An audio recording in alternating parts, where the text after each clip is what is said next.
Cek cek cek. Ini sudah.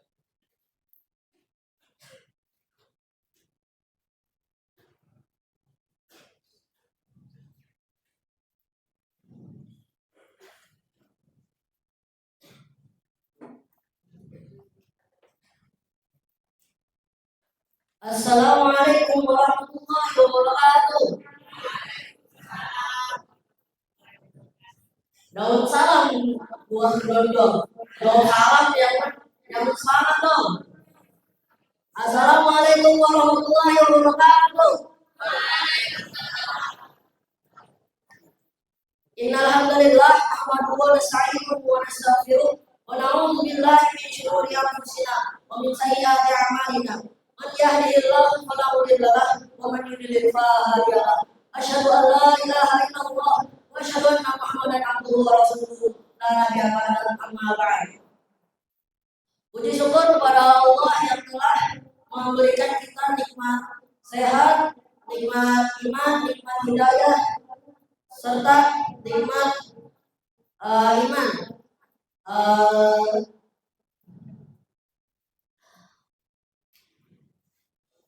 Salawat serta salam mari kita panjatkan kepada Nabi baginda Nabi besar Muhammad Sallallahu Alaihi Wasallam yang telah membawa kita dari zaman kegelapan menuju zaman yang penuh cahaya ini. Tanpa berlama-lama lagi, mari kita panggilkan muhadir-muhadir yang akan maju di malam ini.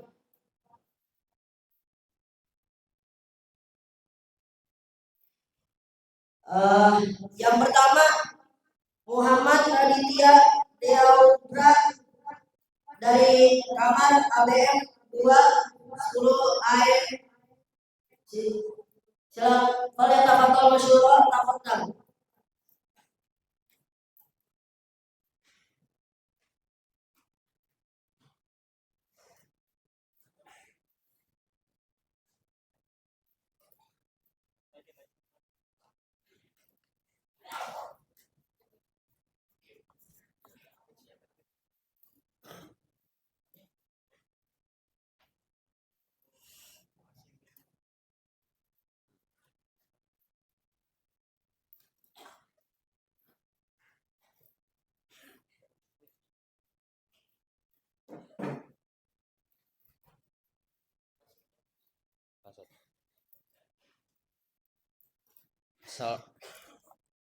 Assalamualaikum warahmatullahi wabarakatuh.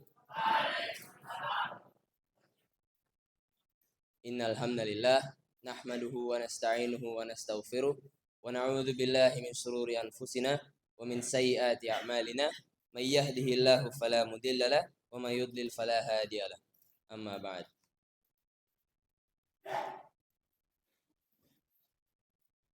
Pada muhadharah kali ini saya akan menyampaikan suatu kisah yang telah dikisahkan oleh Nabi kita Muhammad SAW dalam suatu hadis.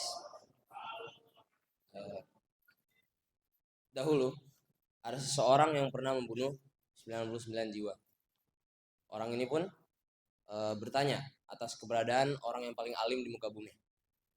Ia pun ditunjuki kepada seorang rahib. Lantas ia pun pergi pada rahib tersebut dan berkata, jika seseorang telah membunuh 99 jiwa, apakah taubatnya akan diterima? Maka rahib ini pun menjawab, orang seperti itu tidak akan diterima taubatnya. Orang tersebut kemudian membunuh rahib tersebut dan genaplah menjadi 100 jiwa nyawa yang telah ia renggut.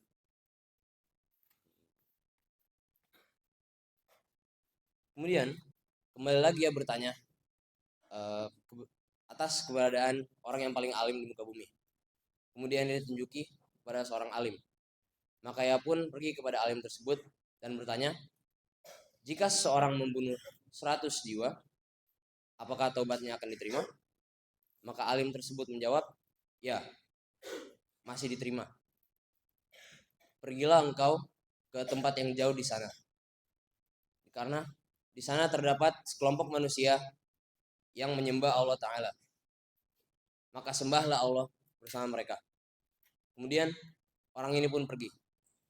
Tetapi di tengah perjalanannya maut pun menjemputnya. Akhirnya terjadilah perselisihan antara malaikat rahmat dan malaikat azab. Malaikat rahmat berkata, orang ini telah datang dalam keadaan bertaubat dengan hatinya menuju Allah Ta'ala. Namun malaikat azab berkata, orang ini belum melakukan kebaikan sedikit pun. Akhirnya turunlah satu malaikat dalam bentuk manusia. Kedua malaikat tersebut menyetujui bahwa malaikat yang dalam bentuk manusia ini akan menjadi pengakhir dari perselisihan mereka. Maka malaikat dalam bentuk manusia ini pun berkata, ukurlah jarak antara kedua tempat tersebut. Jika jaraknya dekat, maka ia berhak atas orang ini. Lalu mereka pun mengukur jaraknya, dan ternyata orang ini lebih dekat dengan tempat yang ia tujui. Maka nyawanya pun dicabut oleh malaikat rahmat dan ia masuk surga. Ada beberapa faedah yang kita bisa dapatkan dari kisah ini, yaitu Allah akan mengampuni setiap dosa meskipun itu dosa besar selama kita mau bertaubat. Dalam firman Allah dalam surah Az-Zumar ayat 53, qul ya ibadiyalladzina asrafu ala anfusihim la taqnatu min rahmatillah innallaha yaghfirudz dzunuba jami'a innahu huwal ghafurur rahim. Yang artinya, wahai hamba-hambaku yang telah melampaui batas terhadap diri mereka sendiri, janganlah engkau putus asa dengan rahmat Allah, karena sesungguhnya Allah mengampuni semua dosa-dosa. Sesungguhnya Dia Maha Pengampun lagi Maha Penyayang. Ayat ini menunjukkan bahwa Allah akan mengampuni setiap dosa, maupun itu dosa kekufuran, kesyirikan, ataupun dosa seperti zina dan minum minuman keras. Selanjutnya, seseorang yang melakukan dosa beberapa kali dan ia bertaubat, Allah akan tetap mengampuninya. Dan yang terakhir, orang yang berfatwa tanpa ilmu hanya membawa kerusakan. Seperti yang dikatakan oleh Umar bin Abdul Aziz, man abadallaha bighairi ilm kana yufsidu aktsara mimma yuslih. Yang artinya, barang siapa beribadah pada Allah tanpa ilmu, maka kerusakan yang ditimbulkan lebih besar daripada perbaikan yang dilakukan. Mungkin hanya ini yang bisa Anda sampaikan.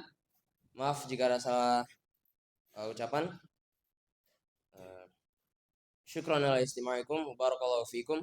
Assalamualaikum warahmatullahi wabarakatuh.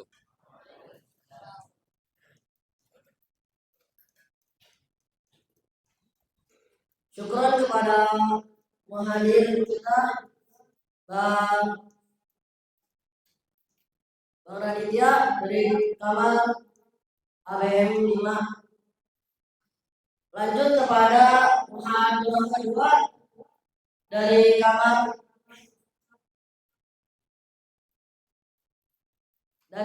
ABM 5, Ahmad Alam Akbar Al-Fatihah.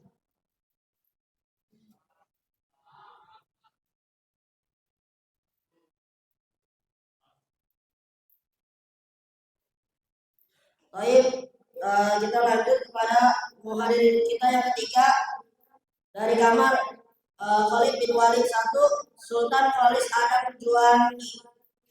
Falyatafadhal masykuran, tafadhal.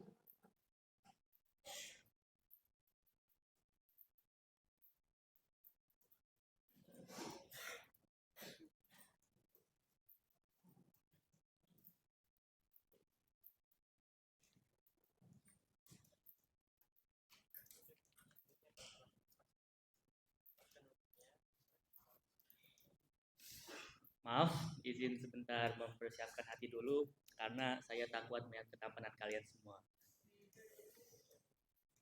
Assalamualaikum warahmatullahi wabarakatuh.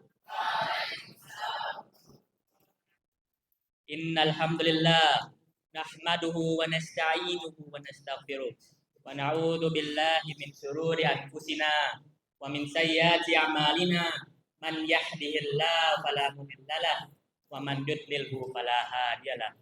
Asyhadu an la ilaha illallah wahdahu la syarikalah wa asyhadu anna Muhammadan abduhu wa rasuluh la nabiyya wa la rasula ba'da. Wallahu alladzi la ilaha illahu alimul ghaibi wasyahadah warrahmanur rahim. Wallahu alladzi la ilaha illahu al-malikul quddusus salamul mu'minul muhaiminul azizul jabbarul mutakabbir. Subhanallahi amma yasifun. Wallahul khaliqul bari'ul musawwiru lahul asmaul husna. Tusabbihu lahu ma fis samawati wal ard wa huwal azizul hakim. Allahumma shalli ala Muhammad wa ala ali Muhammad kama shallaita ala Ibrahim wa ala ali Ibrahim innaka Hamidum Majid. Wa barik ala Muhammad wa ala ali Muhammad kama barakta ala Ibrahim wa ala ali Ibrahim innaka Hamidum Majid. Bismillah, santri-santri yang insya Allah dirahmati oleh Allah Subhanahu wa Ta'ala. Sesungguhnya dalam kehidupan ini terdapat sesuatu yang tak bisa kita elakkan dari hidup kita, tak bisa kita tunda, tak bisa kita hilangkan, yaitu kematian. Oleh sebab itu, karena kematian itu tidak dapat kita tunda, maka satu-satunya hal yang bisa kita lakukan adalah untuk berusaha agar kita mati dalam keadaan yang paling terbaik dan paling terhormat semungkinnya. Dan tidak ada jawaban yang paling pas kecuali dengan kita mati dalam keadaan mati syahid. Sungguhnya Rasulullah Sallallahu Alaihi Wasallam bersabda, "Ma ahadun yadkhulul jannata yuhibbu an yarji'a lad-dunya ma'alal ardi min syai'in illa syahid. Yatamanna an yarji'a lad-dunya fayuqtala asyra marratin lima yara min karamah." Yang artinya, tak seorang pun yang masuki jannah ingin kembali ke dunia, padahal ia memiliki sedikit harta di bumi kecuali orang syahid. Ia berangan-angan untuk kembali ke dunia sampai terbunuh 10 kali karena ia melihat keistimewaannya mati syahid. Dan sungguhnya orang yang mati di jalan Allah, dia akan hidup dalam alam yang berbeda dengan kita. Seperti yang dituturkan dalam surah Ali Imran 169. Wala tahsabanna alladziina qutilu fi sabilillahi amwata bal ahya'un 'inda rabbihim turzaqun. Dan janganlah kamu sekali-sekali mengira bahwa orang yang mati di jalan Allah itu mati. Mereka hidup di sisi Tuhannya dan diberi rezeki. Dan Allah juga menjelaskan keadaan mereka dalam alam tersebut dalam ayat selanjutnya. Farihina bima atahumullahu min fadlih wa yastabshiruna bil ladzina lam yalhaqu bihim alla khaufun 'alaihim wa la hum yahzanun. Dan mereka bergirang hati atas karunia yang Allah berikan kepadanya, dan bergirang hati atas orang di belakang mereka yang belum menyusul mereka, bahwa mereka tidak bersedih hati dan tidak takut. Dan mati syahid juga memiliki keistimewaan yang lainnya, seperti diampuni semua dosanya kecuali utang, diampuni, dijaga dari siksa kubur, diperlihatkan tempat duduknya di surga, diberi mahkota yang satu permata darinya lebih baik daripada dunia dan sisinya, diberikan hak untuk memberi syafaat kepada 70 anggota keluarganya, dan dinikahkan dengan 72 bidadari di surga kelak. Dan sungguhnya mati syahid itu ada banyak bentuk. Mungkin yang paling lazim kita ketahui adalah mati syahid dengan berperang di jalan Allah kemudian mati. Namun tanya itu saja, juga ada kita mungkin lagi belajar di jalan Allah, terus kita mati, itu juga termasuk. Juga mungkin kita melindungi harta, melindungi keluarga juga, dan juga ada meninggal karena wabah, meninggal karena tenggelam, terbakar, ketetembar runtuhan, dan juga wanita hamil yang meninggal karena melahirkan. Insya Allah hanya itu yang Ana biasa sampaikan pada malam ini. Semoga dengan muhadarah saya yang sangat singkat ini kita bisa mengenali apa itu mati syahid, keistimewaannya dan bentuk-bentuknya, dan kita bisa menjadikannya sebuah jalan dari banyaknya jalan-jalan menuju surga. Wabil taufiq wal hidayah. Wassalamualaikum warahmatullahi wabarakatuh.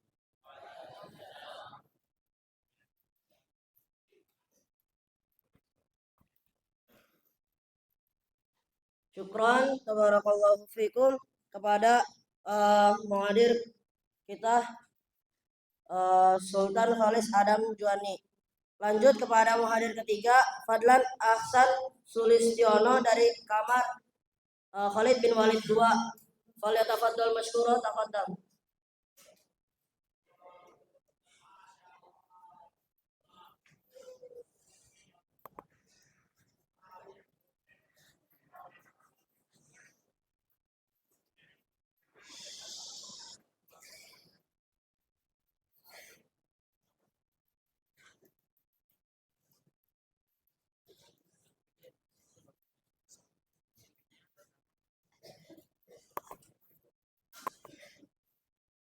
Yes. Assalamualaikum warahmatullahi wabarakatuh.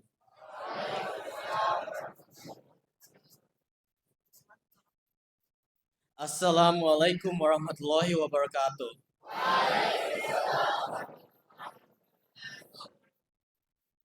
Alhamdulillah.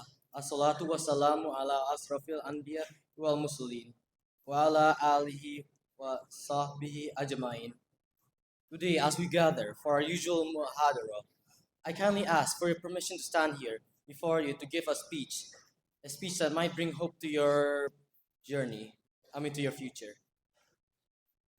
Regardless of where you start, if it's in a classroom or through work experience, or along the twists and turns of your unique journey, I want to remind you of the incredible power within your personal journey. Think of success like climbing up a mountain, each distinct and valid. Some will choose a well-paved road, while others will take on a challenging, off-the-beaten road. The core lies in realizing that success isn't one size fits all concept. Look around at the amazing individual you know. Chances are, some of them didn't follow the traditional school route. They discovered a passion, kept growing, and clung to an unshakable belief in themselves. That self-confidence is one of the secret the secret ingredient in success. Formal education is just a few steps in success. Every bit of knowledge you soak up within a classroom or through your real life adventures contributes to your remarkable journey. Picture yourself as a sponge, absorbing wisdom, and growing as an individual. In Surah Al Zumar, verse 9, Allah said, "Are those who know equal to those who do not know? Only they will remember who are the people of understanding." This verse reminds us that true understanding is a gift, and those who possess it stands out. Your journey of acquiring knowledge and seeking understanding aligns seamlessly with this profound concept. Success isn't a rigid structure. It's a journey that constantly evolves, being open to new exploration and fostering creativity and maintaining an appetite for continuous learning are steps in your journey. Whether you boast a stack of degrees, have mastered a trade, or forged your distinct path, your approach is absolutely valid. Embrace yourself, embrace your strength, revel in the diversity of learning methods, and acknowledge that success is within reach for anyone passionate about their dreams and ambition to enriching their journey. And those certificates on stuck on your wall, they're not the main event in the grand picture of success. What truly matters is the development of your mind, your resilience, and commitment to always getting better. Your resolve, strength is derived from the wisdom garnered through your journey, irrespective of where you cultivate your skill and knowledge. So overall, isn't uh, success isn't quick. It takes long just to be someone successful. And that's all for today. Thank you for taking some of your time on listening to my speech. I hope you guys have a great day and pray to God that all of us become successful. Sorry if I did some wrongs. So yeah, Assalamualaikum warahmatullahi wabarakatuh.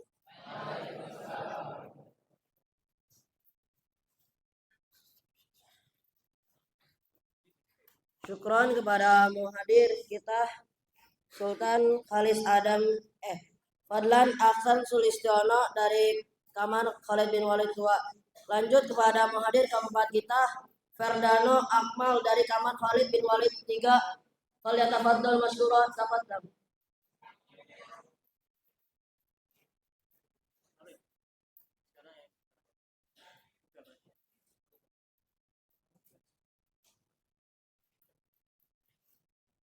Baik, kita lanjut pada muhadir terakhir kita Uga Satria Winandu.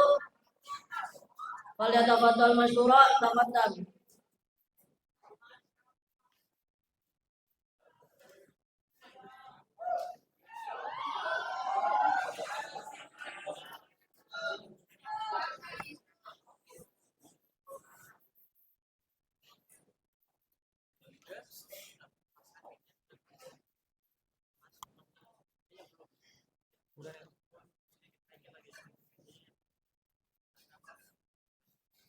Assalamualaikum warahmatullahi wabarakatuh. Bismillahirrahmanirrahim. Wassalatu wassalamu ala rasulillahi la haula wala quwata wa ba'd. Segala puji hanya milik Allah Rabbi, segala zat yang maha ghafur, zat yang maha syukur, yang telah memberikan beribu-ribu nikmat yang tidak terukur.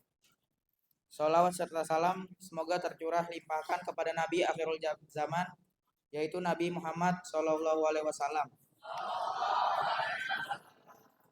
Semoga keluarganya, sahabatnya, dan kita selaku umatnya diberikan syafaat dan semoga mendapatkan syafaatnya. Mudah-mudahan berkumpulnya kita di sini merupakan amal soleh, sehingga kita bisa bertawasul dengan amal soleh tersebut. Berharap Allah jadikan hari yang akan datang dalam kehidupan kita lebih baik dibandingkan hari ini, insya Allah. Walhamdulillah, di kesempatan kali ini izinkan Ana menyampaikan beberapa nasihat singkat yang insya Allah bermanfaat bagi kita semua, di mana yang berjudul tanda-tanda kebahagiaan. Salah satu ulama yaitu Syekh Muhammad bin Abdul Wahab rahimahullah pernah mengatakan sebuah perkataan yang indah. Idza utiya syakar wa idza betulia sabar wa idza adnaba istaghfar fa in haula itsalatsa unwani sa'adah. Jika diberi kenikmatan ia bersyukur, jika diuji ia bersabar, dan jika ia berdosa maka ia beristighfar. Sesungguhnya 3 hal ini adalah 3 tanda kebahagiaan. Adapun tanda kebahagiaan yang pertama ialah jika mendapat kenikmatan ia bersyukur. Pertanyaannya, bagaimana cara mengetahui bahwa diri kita bersyukur atau tidak? Adapun cara bersyukur diantaranya bersyukur dengan hati, mengakui bahwa segala kenikmatan hanya berasal dari Allah, harus kita timbulkan dari dalam hati dan mengakui bahwa sebenarnya diri kita tidak pantas untuk menerima nikmat tersebut. Di dalam zikir pagi petang yang sering kita baca, kita mengucapkan Abu'u laka binikmatika alayya. Ya Allah, aku mengakui nikmat yang Engkau berikan kepadaku. Ucapan zikir ini jika kita ucapkan dengan penuh penghayatan, maka kita termasuk orang yang bersyukur kepada Allah. Dan kita pun tidak ujub dengan diri sendiri. Yang kedua, jika diuji, ia bersabar.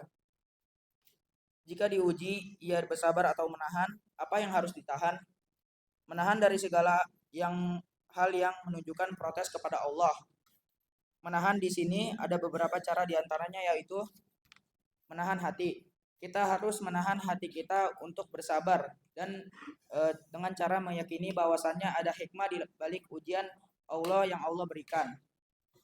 Dengan begitu hati kita pun tidak suzon kepada Allah. Bersabar dengan hati artinya seseorang harus ridho dengan keputusan dan takdir Allah meskipun ia sendiri merasakan beratnya musibah tersebut.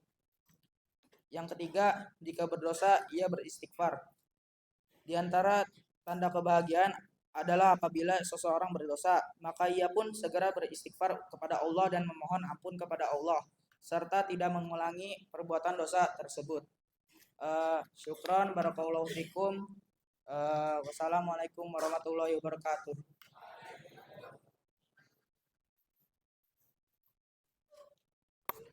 Syukron kepada muhadir terakhir kita. Alhamdulillah telah selesailah kegiatan muhadharah umroh di malam kali ini. Saya selaku MC berterima kasih kepada audiens yang telah mendengarkan seluruh kegiatan dari awal sampai akhir. Syukran juga kepada para OSIS yang telah bertugas dengan sangat baik. Dan saya juga punya pantun. Burung irian, burung cendrawasih. Cukup sekian, terima kasih. Hazam ini, syukran. Wassalamualaikum warahmatullahi wabarakatuh.